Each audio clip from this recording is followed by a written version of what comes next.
We've had some unexpected phone calls here in the studio by none other than Graham Hancock, which was interesting. Kind of getting some a little bit of trying to just understand the Ancient Apocalypse show on Netflix, and I guess you could call it drama that's surrounding the show as a whole. And then kind of a microcosm is some of the things that are happening that Graham spoke about in, it's out there in the public with interactions that he had during the filming of episode 7 on Ancient Apocalypse. 6, I think. Episode 6, yeah. Okay. So it was the one where they went to Serpent Mound and then the place in Louisiana. Poverty Point. Poverty Point, yes. That was a really, really cool episode. And honestly, as a video guys, really well put together series. Yep. It looks really sharp. The information's really fascinating. But, Graham's been kind of, for the last month or so, getting some heat. I think it's fair to say that there's lot of different angles. You mean angles. they're launching nuclear weapons? Yeah, getting a little bit of heat. It's insane. Just totally ridiculous what Graham is going through. Look, first of all, I met Graham a couple years prior to this show being put together. He came out to Serpent Mound. He was doing research for his book America Before. Okay. Yeah, we got a little shot with Ross and Graham from that day. And that picture also shows his wife Santha. Santha is an indigenous black woman from Sri Lanka. And the reason I chose this photo in particular is because it shows Santha. And for the last month or two, and probably before this, Graham has been taking heat from the archaeological community, calling him a racist. Which is odd. He has mixed-race children, and it's totally insane what people are saying about him. They don't know him at all. He's generally such a gentleman and the most decent person, but what they really are going after is they don't like what his message is. They don't like what he's saying. Sure. And so instead of criticizing his information, which it's tough to challenge, they're going after him and trying to tear him down as an individual. Sure. So don't debate the actual information, subject, and presentation. It's a way to remove the debate from the situation. Yeah. Well, if you just change the angle. I mean, they're calling him a white supremacist. They're calling him a racist. They're calling him every name in the book. It doesn't strike me as any of that. No, he's not at all. He's totally not anything like that. Yeah, which is again, you can see it in the episodes. Yeah. I don't know. He seems like he's a pretty easygoing guy. Yeah.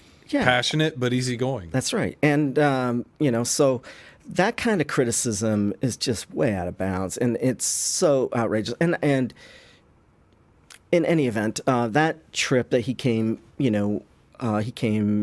to, and we helped to facilitate some of his research, helped him to get the photograph that Santha took of the astronomical alignment of the sun setting on the summer solstice, which made it into America Before.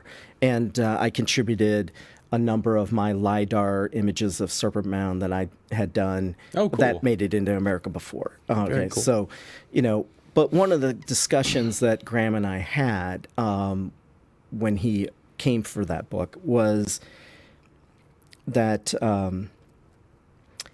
the archaeological site of Serpent Mound is much, much older than the archaeologists have been telling the public. He made a point in Ancient Apocalypse, for instance.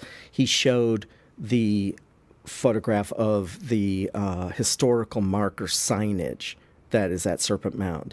And when you read that, they give a specific historical narrative about Serpent Mound, saying that it was built by the Fort Ancient culture around 1100 AD, and all of the information on there is totally erroneous. It's completely out of date, and they haven't, changed it at all.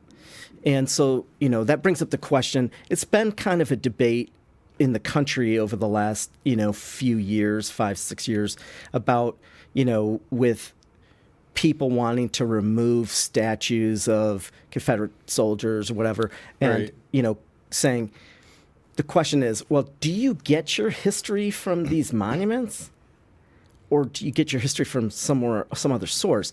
Because if you just go and get your history off that sign, you're going to believe the narrative that they've got on the sign. That's a great point. But the sign is totally wrong.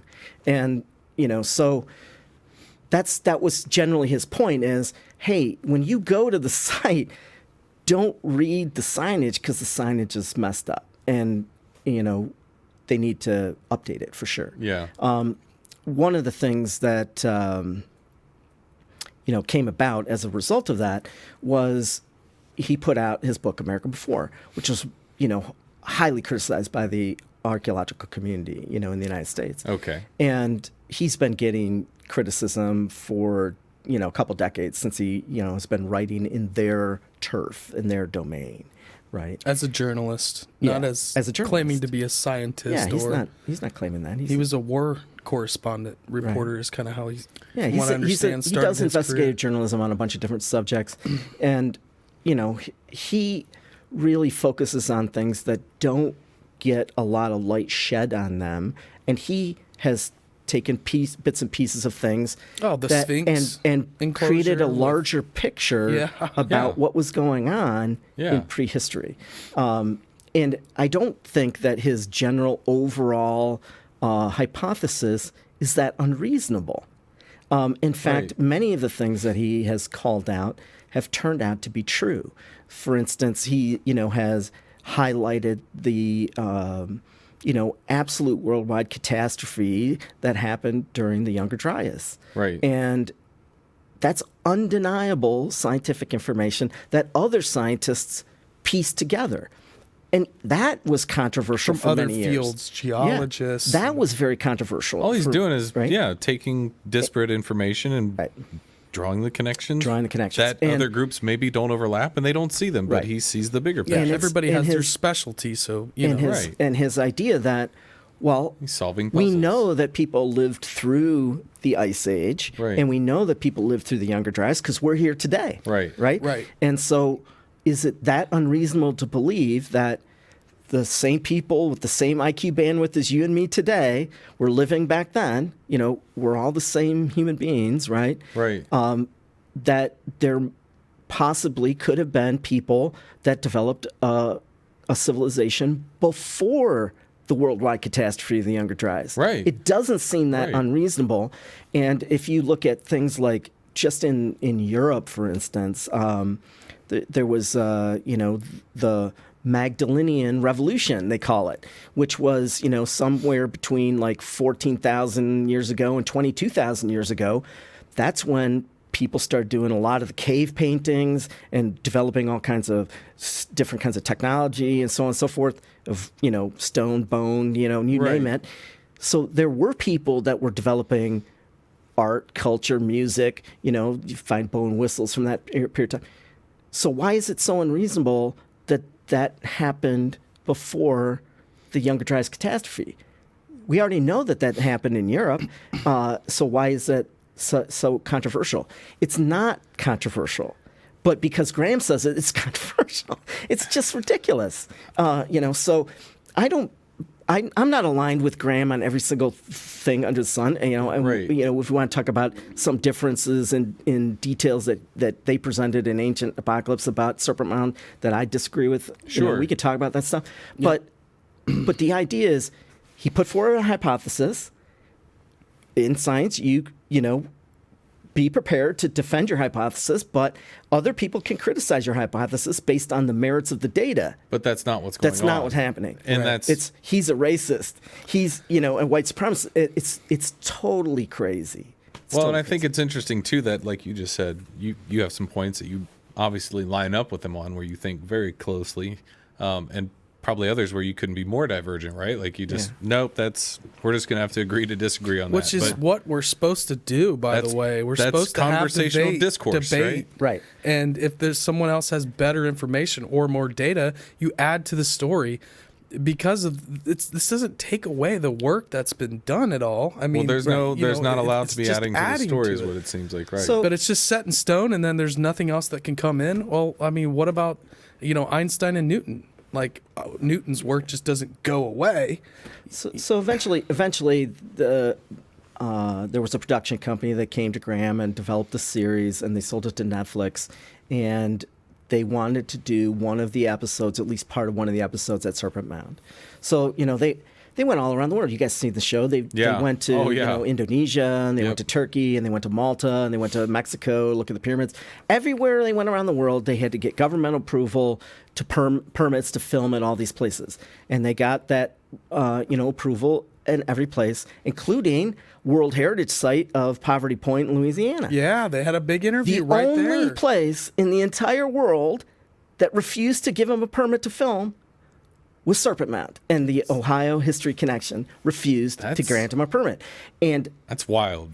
And he came to me and was like, "What can I do?" And I said, "Well, that's what's being contested right now is whether or not Ohio, and we don't have to go there just yet. We do have a awesome BTS photo of Jeff's day with Graham. Yeah, so Santha Hancock took this photo of us and sent this to me. So we're standing literally on our adjacent property looking towards the Serpent Mound Park. And from this angle, you can't really see it, but from the angle where they filmed, behind us is the large conical mound by the parking lot at Serpent Mound. So that's why we filmed in that location, because he was not allowed to film on the property. So was he allowed on the property?